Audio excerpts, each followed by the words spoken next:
did have everything, didn't we? I mean, when you think about it.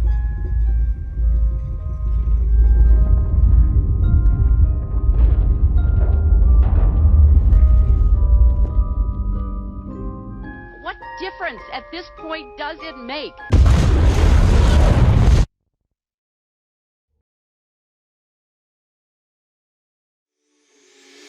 What's up, guys? It's Benny. Maybe this is why Elon Musk and Donald Trump have made peace this week.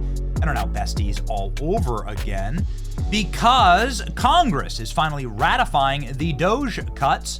Elon Musk took a $117 billion loss to his own net worth in order to join the Trump administration and create DOGE in order to fix the federal government bloat, waste, fraud, and abuse and overspending. Some of the things that they identified were massive, hundreds of billions of dollars of losses to the American taxpayer, and Elon Musk fixed them. But here's the thing. What's done by the pen with the executive order can be undone by the pen, and it's actually Congress that passes a budget and signs off on spending bills, and the president then vetoes or not the spending bills. So it really lies with Congress where things get cut.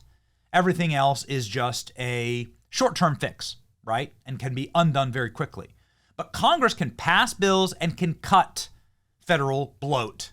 And that is precisely what Congress has just done by the thinnest of possible margins, with multiple Republicans voting against the DOGE cuts, but nonetheless, it happened. House GOP approves first batch of DOGE cuts. And it happened with massive cheering from the House floor. Ladies and gentlemen, let's read. House Republicans voted on Thursday to claw back billions of dollars in federal funding for public broadcasting and foreign aid, locking in the first set of slashes made by the Department of Government Efficiency. The chamber approved the legislation, known as the rescission package, with a 214-12 vote, greenlighting $9.4 billion in cuts to the U.S. Agency for International Development, USAID, which of course was a Democrat money laundering operation. We've covered it many times, but here's how it works. USAID goes and funds schooling in Kenya, school huts in Kenya, right? The people who build the school huts never actually build them. The funding stays right in Washington, D.C. The people who run that NGO to build the school huts, they pay themselves $50 million a year for their hard work, and they donate all of that money back to Democrats to complete the cycle, right? To continue the self-licking ice cream cone, right? It's like the human centipede of government waste. Elon Musk found it and blew it up. And now Congress has finally ratified it and has cut their funding. It also just cut the funding for the Corporation for Public Broadcasting, so PBS, which funnels dollars to NPR and PBS. Speaker Mike Johnson hailed the package a large step forward in the GOP's quest to bring down the $36 trillion and growing deficit. Today's House passage and the initial rescissions package marks a critical step towards more responsible and transparent government that puts the interests of American taxpayers first.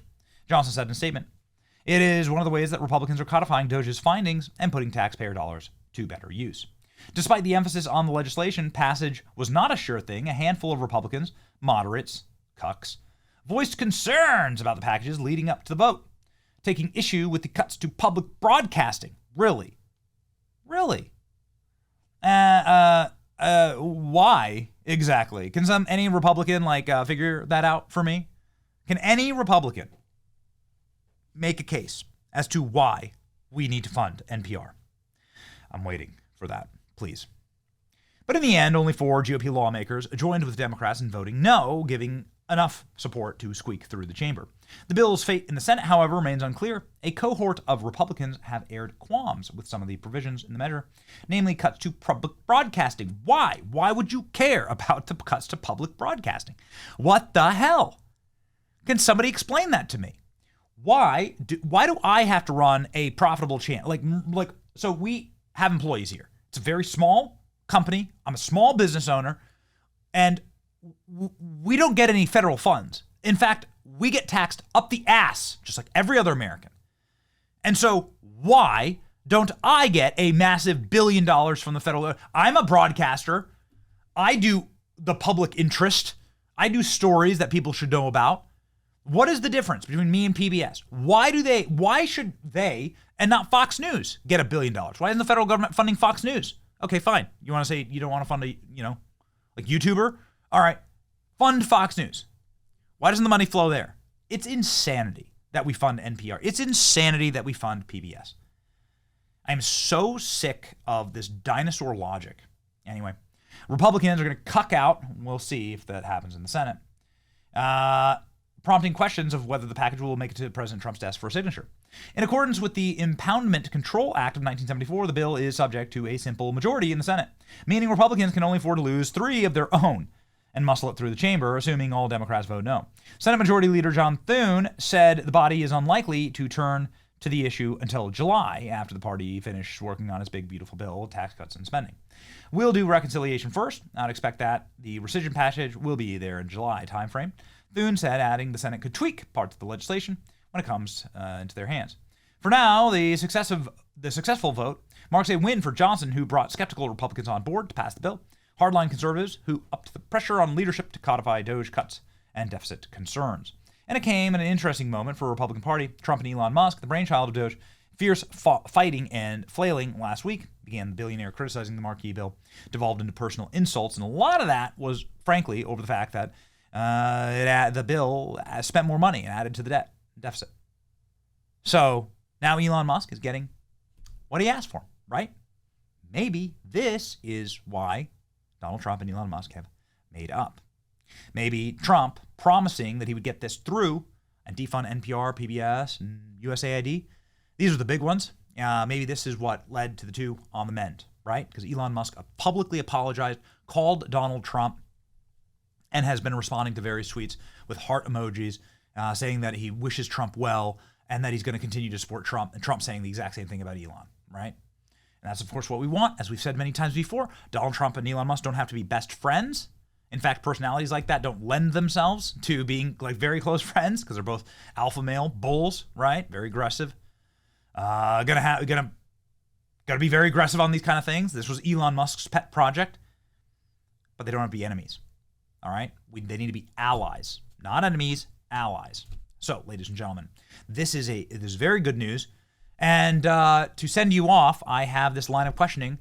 The head of NPR, a truly wicked witch named Catherine Maher, getting questioned about how much she hates white people. And this is the person who the government is funding to the tune of billions and billions of dollars.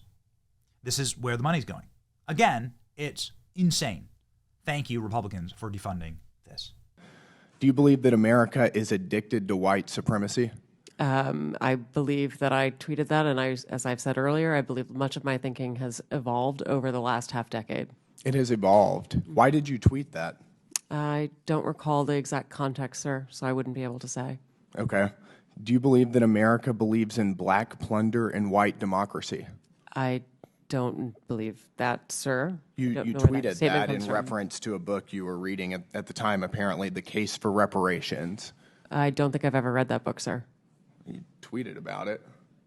You said you took a day off to fully read The Case for Reparations. You put that on Twitter in January of 2020. Apologies, I don't recall that I did. Okay. I'd no doubt that your tweet there is correct, but I don't recall that. Okay. Do you believe that white people inherently feel superior to other races? I do not. You don't? You tweeted something to that effect. You said, I grew up feeling superior. How white of me. Why did you tweet that? I think I was probably reflecting on what it was to grow up in an environment where I had lots of advantages. It sounds like you're saying that white people feel superior. I don't believe that anybody feels that way, sir. I was just reflecting on my own experiences. Do you think that white people should pay reparations? I have never said that, sir. Yes, you did. You said it in January of 2020. You tweeted, yes, the North, yes, all of us, yes, America, yes, our original collective sin and unpaid debt, yes, reparations, yes, on this day. I don't believe that was a reference to fiscal reparations, sir. What kind of reparations was it a reference to? I think it was just a reference to the idea that we all owe much to the people who came before us. That's a bizarre way to frame what you tweeted. Okay. How much reparations have you personally paid? Sir, I don't believe that I've ever paid reparations. Okay, it's just for everybody else. I'm not asking anyone Seems to to pay be what you're reparations, sir. suggesting.